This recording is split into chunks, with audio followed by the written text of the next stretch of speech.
వచ్చారా friends? So ఈ వారం మార్కెట్ చూసుకుంటే చూడండి ప్రైస్ ఏం చేస్తుంది. ప్రీవియస్గా మనకు ఈడ చూడండి, ఇది ఈ హై ఈ హై ఈ హై ఈడ బ్రేక్ అయిందా, మళ్ళీ ఇది ఒక రేంజ్ డ్రా చేసిన, ఇది బ్రేక్ అయినాక మళ్ళా తిరిగి వచ్చి ఇలా టచ్ అయ్యి ఇంట్లోకి వెళ్ళిపోయింది. సో ఇది డిమాండ్ యాక్చువల్గా. సో ఇది మంచిగా ఉంది డిమాండ్, బట్ రెస్పెక్ట్ చేస్తుందా లేదా అంటే ప్రైస్ డౌన్కి వస్తుంది ప్రస్తుతానికి, ఫైన్. కాకపోతే ఇప్పుడు గ్యాప్ అప్ గ్యాప్ డౌన్ అయితే జనరల్గా ఇలాంటి ప్యాటర్న్స్లో ఏం చేస్తామంటే, ఇది గ్యాప్ ఉంది ఈడ, ఓకే, ఇది ఫిల్ చేయొచ్చు చేయకపోవచ్చు, బట్ ఈడ క్యాండిల్ ఓపెన్ అయినాక పైకి పోయి రిజెక్ట్ అయిపోయింది ఈ క్యాండిల్, అవునా? సో రిజెక్ట్ అయింది అంటే ఇది ఇంపార్టెంట్. ఇప్పుడు మనకు 56,705 అనేది ఇప్పుడు ఈడ ఈ క్లోజింగ్ క్యాండిల్ ఏమో ఇంపార్టెంట్ క్యాండిల్, ఇది దీని మీద ఏడ క్లోజ్ అయినా కూడా డైరెక్ట్ డౌన్కి రావచ్చు, ఇది మెల్లమెల్లగా సస్టైన్ అయ్యి మళ్ళీ పైకి పోయే అవకాశం ఉంటుంది జనరల్గా. ఓకే, ఒక పార్టీ ఈడ ఇట్లాంటి సినారియోలో ఓపెన్ అయ్యి కొంచెం వెయిట్ చేసి బ్రేక్ కూడా కావచ్చు.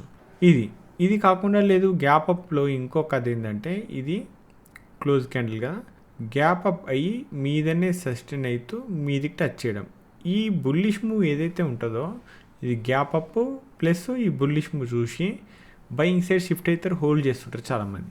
కానీ ఇది ఎప్పుడైతే టచ్ అవుతుందో, ఇది 12-12:30 మధ్యలో టచ్ అయింది అనుకో 56,705, అప్పుడు ఈడ రిజెక్షన్ కోసం వెయిట్ చేస్తాను. ఈడ రిజెక్షన్ వచ్చిందంటే ఈ లో వరకు నేను కొంచెం బేరిష్గా ఉంటాను, అంటే 56,200 వరకు జనరల్గా నా ప్లానింగ్ బేరిష్గా ఉంటుంది. ఎందుకు అంటే ఎప్పుడన్నా గ్యాప్ డౌన్ అయ్యి ఒక హై క్రియేట్ చేసి కిందికి వచ్చినప్పుడు మళ్ళీ అదే ఏరియా నుండి డౌన్కి వచ్చే ఛాన్సెస్ ఉంటుంది ఇలాంటి సినారియోలో. ఓకే, లేదు ఇప్పుడు ఫ్లాట్గా కానీ ఫ్లాట్గా ఓపెన్ అయితే నో ప్రాబ్లం, ఇక దీని కింద నేను కొంచెం బేరిష్గా ఉంటా, ఫైన్. ఒక్కవేళ గ్యాప్ డౌన్ అయిందనుకో కింద ఈ డిమాండ్ సస్టైన్ అవుతుందా కాదా అనేది ఇంపార్టెంట్. ఈడ టచ్ అయితే స్పీడ్గా రియాక్షన్ రాలేదు అంటే ఈ డిమాండ్ కూడా ఫెయిల్ అయ్యే అవకాశం ఉంటుంది, కొంచెం బేరిష్ సైడే ఉంటాను నేను మండే రోజు కూడా. క్లియర్? నిఫ్టీలో మధ్యలో ఎక్కడ ఏం ప్లాన్ లేదు, ఒక 25,050 లెవెల్ ఉంది. ఈ లెవెల్ దగ్గర పొరపాటున రిజెక్షన్ వచ్చింది అనుకో, ఇక్కడ నుండి కొంచెం బేరిష్గా ఈ లో టెస్ట్ చేసేంత వరకు, అంటే 24,920 వరకు. ఎందుకంటే ఈ స్పేస్ అనమాట, ఈ స్పేస్లో నా ప్లానింగ్ ఉంటుంది. లేదు కొంచెం గ్యాప్ డౌన్ ఓపెన్ అయింది అనుకో, ఈ లో కింద నేను కొంచెం బేరిష్గా 24,789 వరకు.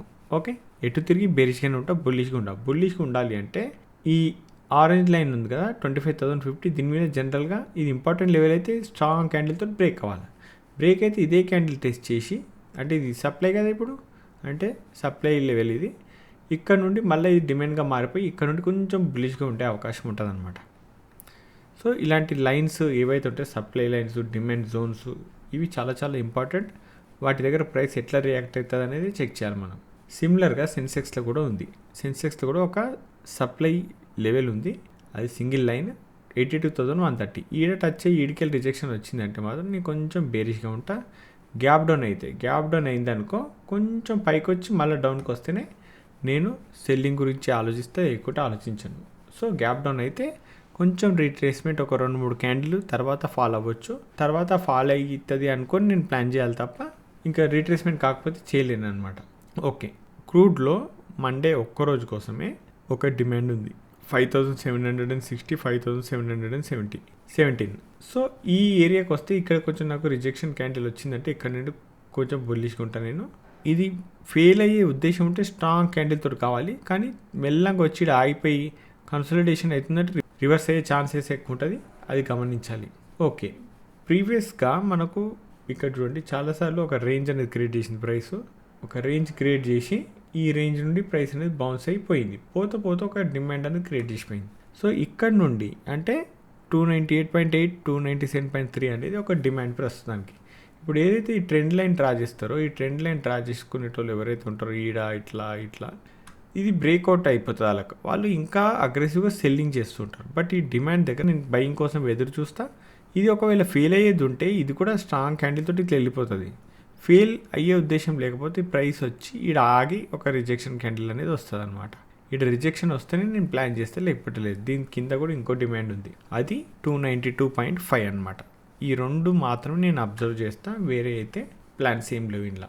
ఓకే, సిల్వర్ మైక్రోలా ఒక రిజెక్షన్ ఏరియా ఉంది, అది 1,11,680. ఈడ రిజెక్షన్ వస్తే ఇక్కడ నుండి కొంచెం బుల్లిష్గా ఉంటా. లేదు అంటే ఇక్కడ చూడండి పైన ఒక చిన్న సప్లై ఉంది. ఈ సప్లై మీద కూడా క్లోజ్ అయినా కూడా నేను కొంచెం బుల్లిష్గానే ఉంటా, అంతే తప్ప ఇంకా మిగతా ప్లానింగ్స్ అనేది ఏం లేవు. క్లియర్గా? ఫైన్. సరే, మీకు మార్కెట్లో ఒకటి చెప్తా.